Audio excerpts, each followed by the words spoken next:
Welcome students on speedy maths. आज हम class 10th mathematics के chapter 3 pair of linear equation in two variables की exercise 3.1 का introduction part करने वाले हैं स्टूडेंट्स।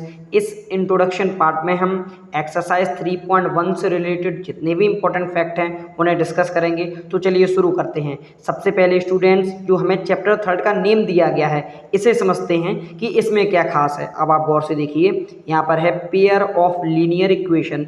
यहाँ तक जब स्टूडेंट हम बात करते हैं पेयर ऑफ लीनियर इक्वेशन, तो मैंने आपको चैप्टर 2 के इंट्रोडक्शन पार्ट में बताया था कि यदि वेरिएबल की डिग्री 1 होती है तो वो इक्वेशन लीनियर इक्वेशन कहलाती है। यहाँ पर पेयर है तो आप एग्जाम्पल से समझिएगा, और ख़ास तौर पर जो इम्पोर्टेंट इसमें स्टूडेंट है वो है टू वेरिएबल। यहाँ पर हम लीनियर इक्वेशन को पढ़ेंगे लेकिन टू वेरिएबल्स के फॉर्म में। आप एग्जाम्पल के थ्रू समझिएगा।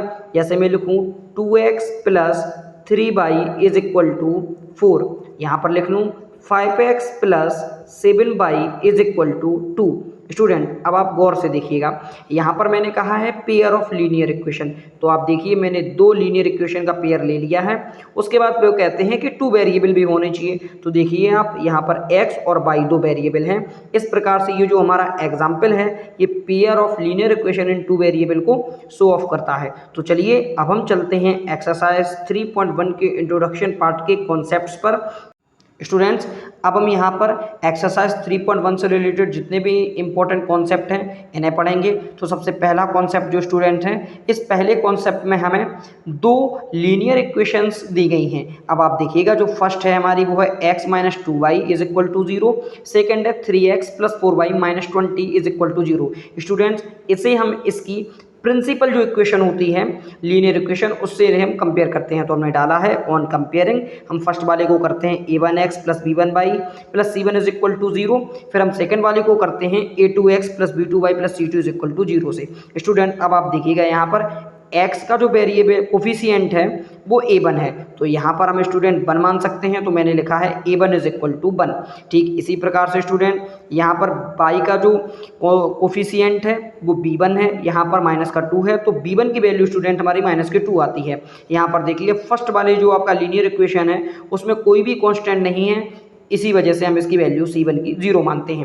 अब हम सेकंड की ओर चलते हैं स्टूडेंट। जब हम a2x में यहाँ पर x का जो कोफिशिएंट है वो a2 है, यहाँ पर 3 है, तो आप a2 इज इक्वल टू 3 हो जाता है। ठीक इसी प्रकार से b2 इज इक्वल टू 4 हो जाता है और c2 is equal to minus का 20 हो जाता है। आप देख सकते हैं यहाँ a1 1 है, b1 माइनस का 2, c1 0 है, a2 यहाँ पर 3 है, b2 4 है और c2 माइनस का 20 है। स्टूडेंट जब हमने इनके कंपेयर करने के बाद a1 b1 c1 और a2 b2 c2 की वैल्यू निकाल लेते हैं, तो स्टूडेंट हम देखते हैं हम रेशियो रखते हैं। हमने a1 अपॉन a2 किया तो हमारा 1 अपॉन 3 आता है, यहाँ पर आप देख सकते हैं। फिर मैंने b1 अपॉन b2 किया तो माइनस के 2 अपॉन 4 आया, जिसे सॉल्व करने पर माइनस का 1 अपॉन 2 आता है। स्टूडेंट फिर हम c1 अपॉन c2 करते हैं, हमारा 0 अपॉन 20 आता है। अब आप स्टूडेंट देखिएगा इसमें एक ट्रिक होती है। सबसे पहले हम a1 अपॉन a2 को कंपेयर करते हैं b1 अपॉन b2 से कि क्या ये इक्वल हैं या नहीं है। तो स्टूडेंट अब आप गौर से देखिएगा 1 अपॉन 3 और माइनस का 1 अपॉन 2 ये दोनों एक दूसरे के इक्वल नहीं है, तो हम लिख सकते हैं रेशियो यहाँ पर डला हुआ है कंपेयर ऑफ रेशियो। जब इन रेशियो को हम कंपेयर करते हैं तो हम कहेंगे कि a1 upon a2 does not equal to b1 upon b2। Student जब a1 अपॉन a2 और b1 upon b2 equal to नहीं होते हैं तो जो ग्राफिकल रिप्रेजेंटेशन होती है वो इंटरसेक्ट लाइन्स की होती है। स्टूडेंट यहाँ पर इंटरसेक्ट लाइन्स को आप देखिएगा, आप देखिए यहाँ पर मैं एक लाइन लेता हूँ, इसे मैंने L1 मान ली है। एक लाइन आप ये मैंने L1 मान ली है और एक लाइन है जो मेरी L2 है। अब आप गौर से देखिए L1 और L2 लाइन है वो इंटरसेक्ट लाइन है जो कि पॉइंट इस पॉइंट पे एक दूसरे को इंटरसेक्ट करती हैं। अब आप स्टूडेंट यहाँ पर गौर से देखिएगा कि L1 लाइन और L2 लाइन यहाँ पर इंटरसेक्ट करती हैं यानी पॉइंट 1 पर, तो जो इसके एल्जेब्रिक इंटरप्रिटेशन में सॉल्यूशन होंगे स्टूडेंट, क्योंकि एक पॉइंट पर कट किया है इसीलिए एग्जैक्टली 1 सॉल्यूशन होता है, और किसी का भी जिसका 1 सॉल्यूशन होता है वो अपने आप में यूनिक होता है।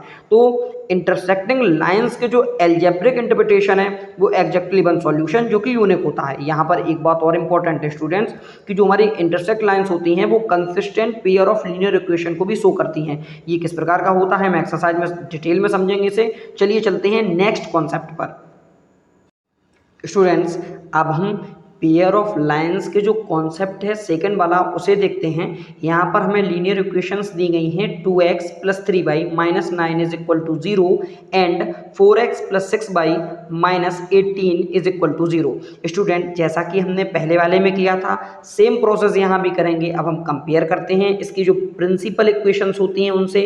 a1x + b1y + c1 = 0, a2x + b2y + c2 = 0 से। तो स्टूडेंट जब आप कंपेयर करते हैं तो a1 की वैल्यू 2, b1 की वैल्यू 3 और c1 की वैल्यू -9 होता है। आप देखिए a1 2, b1 3 और c1 की वैल्यू -9 मिलता है स्टूडेंट्स हमें। अब हम सेकेंड वाले को जब कंपेयर करते हैं तो a2 की वैल्यू 4, b2 की वैल्यू 6 और c2 की वैल्यू स्टूडेंट -18 मिलती है। अब आप देखिएगा जब इन्हें हम इन्हें रेशियो के तौर पर लिखते हैं तो a1 अपॉन जो a2 है स्टूडेंट वो 2/4 हो जाता है, जिससे जब हम सॉल्व करते हैं तो 1/2 आता है। ठीक इसी प्रकार से b1 अपॉन b2 जो हमारा 3/6 है इसे सॉल्व करते हैं तो हमारा 1/2 आता है, और c1 अपॉन c2 रखते हैं -9 और -18 को तो 1/2 यहाँ भी आता है। स्टूडेंट अब आप यहाँ पर गौर से देखिए, सबसे पहले हम पहले दो को देखते हैं क्या ये आपस में इक्वल आ रहे हैं।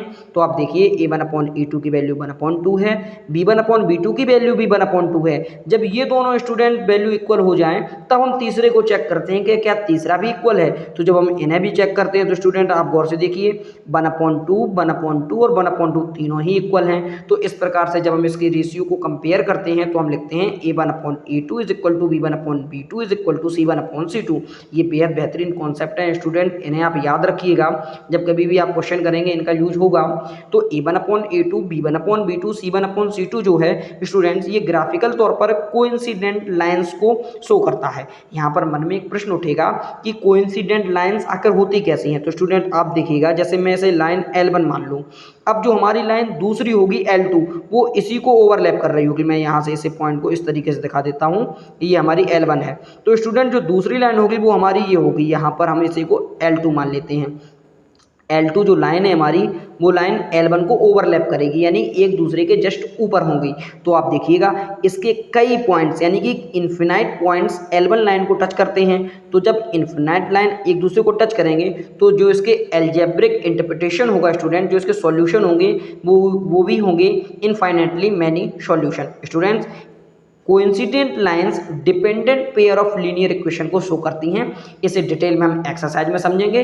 स्टूडेंट्स बस आप इस कॉन्सेप्ट को याद रखिएगा कि जो हमारा a1 upon a2, b1 upon b2, c1 upon c2 जो कंपेयर करने पर ये तीनों जब इक्वल होती हैं तो कोइंसिडेंट लाइंस होती हैं और वो इनफाइनाइटली मैनी सॉल्यूशन को शो ऑफ करती हैं। अब हम चलते हैं नेक्स्ट और लास्ट कॉन्सेप्ट पर एक्सरसाइज 3.1 के इंट्रोडक्शन में।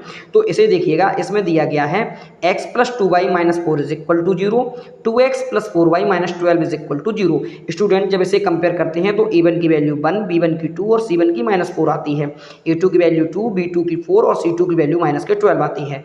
स्टूडेंट जब हम इन तीनों को कंपेयर कर लेते हैं उसके बाद हम रेशियो के तौर पर लिखते हैं a1 अपॉन a2 का 1/2, b1 अपॉन b2 का भी 1/2 और c1 अपॉन c2 का 1/3 आता है। स्टूडेंट जब आप इसे गौर से देखिएगा तो जब इसे हम चेक करेंगे तो ये देखिए आप जो a1 अपॉन a2 और b1 अपॉन b2 इनका जो कॉन्सेप्ट है 1/2 दोनों का इक्वल आता है। जब हमने कहा कि दोनों का इक्वल आता है तो हम तीसरा भी चेक करेंगे, मगर जो ही हम तीसरा चेक करते हैं स्टूडेंट c1 अपॉन c2 वाला वो 1/3 है, यानी कि a1 upon a2, b1 upon b2 तो इक्वल हो जाते हैं हमारे, मगर ये c1 अपॉन c2 के इक्वल नहीं होता है। तो स्टूडेंट ये भी एक कॉन्सेप्ट है कि यदि a1 अपॉन a2 आपके b1 अपॉन b2 के तो इक्वल हो बट वो दोनों c1 अपॉन c2 के इक्वल ना हो तो इस प्रकार की कंडीशन से हमारा जो ग्राफिकल रिप्रेजेंटेशन होता है वो पैरेलल लाइंस का होता है।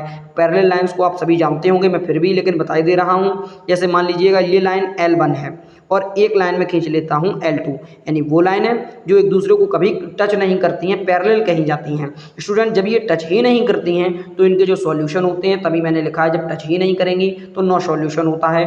और इस प्रकार की लाइनें inconsistent pair of linear equation को शो करती हैं। स्टूडेंट मैंने जो आपको ये इंट्रोडक्शन पढ़ाया है, अगर कहीं भी आपको समझ नहीं आया है आप कमेंट बॉक्स के जरिए से पूछ सकते हैं, मैं आपको फिर कहूँगा। स्टूडेंट इसमें जो इम्पोर्टेंट याद करने वाली चीज़ें हैं वो ये हैं, आप गौर से देखिएगा।